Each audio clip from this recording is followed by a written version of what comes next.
Oh, okay. Good morning, everyone. How are you? Can you hear me all right? Can you hear me okay now? Thank you for being here. Hi, Emma. Hi. Thanksgiving Day, Reverend Warnock and I were at Hosea Feeds the Hungry to help families here in Georgia that are having trouble putting food on the table to feed themselves during this Thanksgiving. There are a lot of people suffering in our state and in our country right now. This is a really tough time for families and businesses.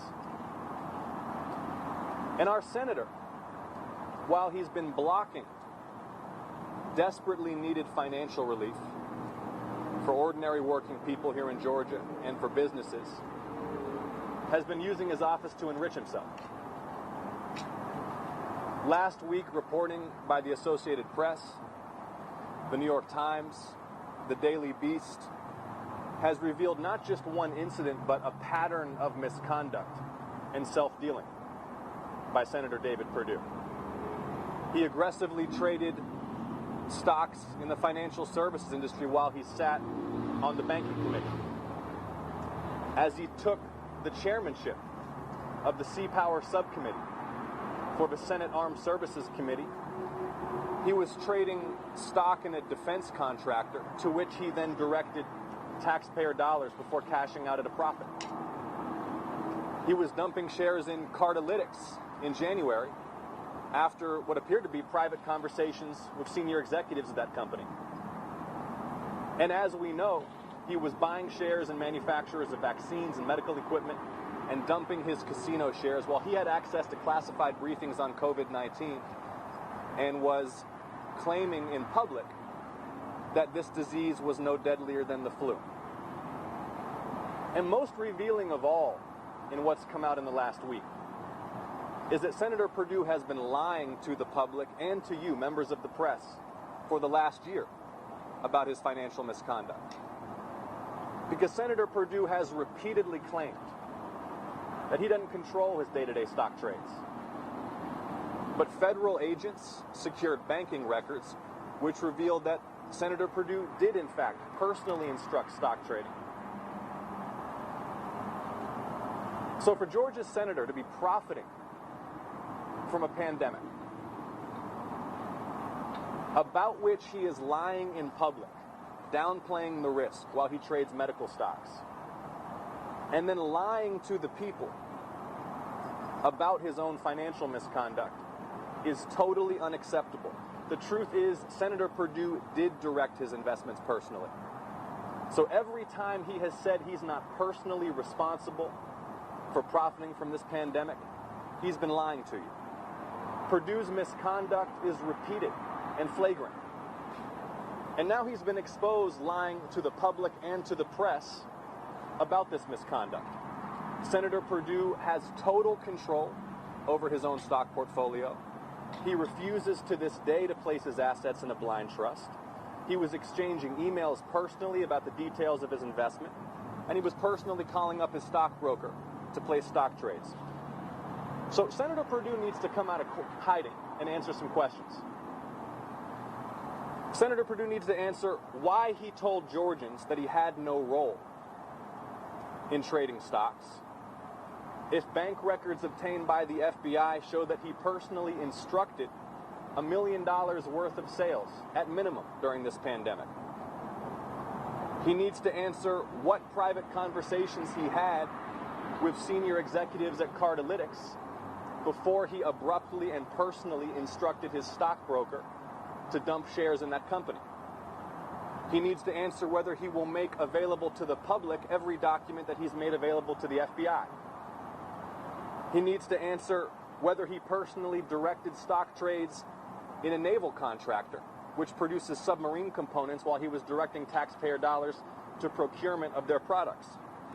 And he needs to answer what other stock trades he personally directed after attending confidential briefings on the threat of COVID-19 in the early months of this pandemic. Let me just make this final point before I answer questions. This is not just about Senator Perdue's personal misconduct and his lying about his financial dealings.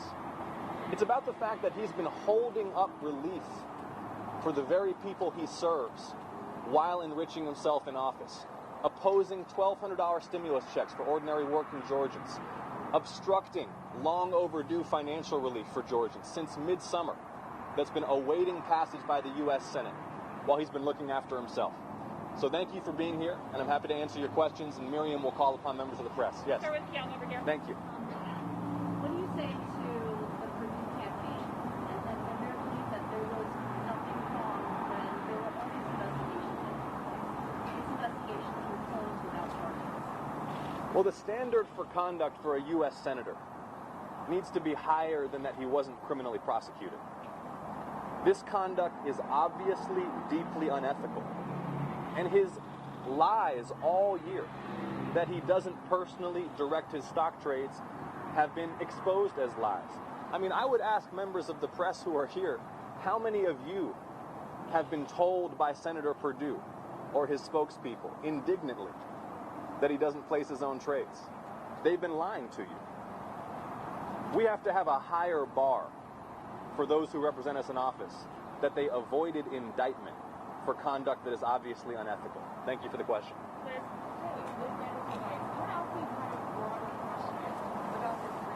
How are you motivating voters who have record turnout in a state like Georgia to turn out and vote in this runoff when Donald Trump is not on the ballot? Because this is about the human stakes of this election. This is about, for example, the direct economic relief that Senator Perdue has been obstructing while looking after his own stock portfolio. We all know what will happen if Mitch McConnell maintains control of the Senate.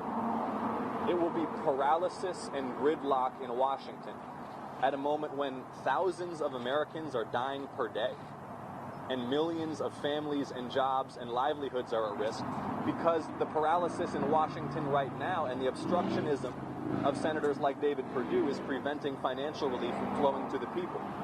The stakes are very high in the midst of this crisis, and I think that Georgia voters recognize that the capacity of this incoming administration to govern and to enact legislation to lead us out of this crisis depends upon victory here.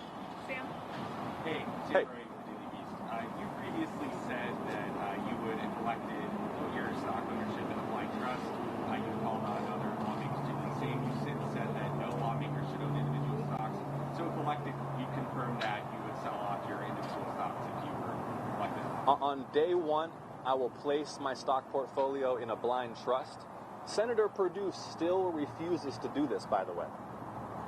Even after all of this, Senator Perdue still refuses to give up control of his stock portfolio, and he's been lying to the public and the press about his personal day-to-day control of that stock portfolio, because we now know that he's been personally directing stock trades. And yeah, my belief, and I'll introduce legislation to ban members of Congress from trading individual stocks. This is unethical.